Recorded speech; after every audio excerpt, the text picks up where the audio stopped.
Hello, minasan konnichiwa. Ito nga pala yung general meeting at general check-up na gaganapin dito sa loob ng kaisya or company. At dito nga guys, sasabihin ng kumpanya kung nagagawa ba ng kada departamento ang quota na ibinigay sa loob ng isang buwan. At sasabihin din ng kumpanya kung may nagawa ang kada departamento ng damage, injury o sa Nihongo na poryo.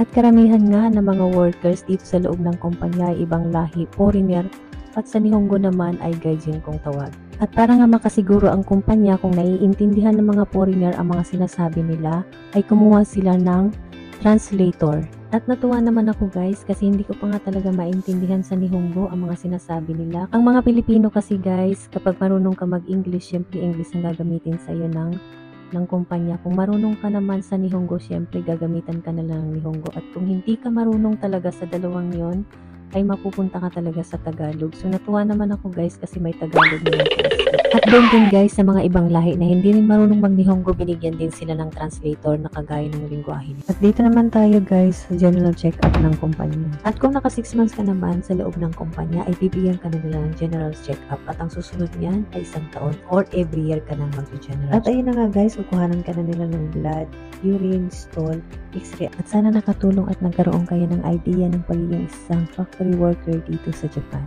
At yun lang muna ang ating story for today guys. Sana ingat kayo at sana'y nasa mabuti kayong kalagayan. Ingat! Sayonara! Bye!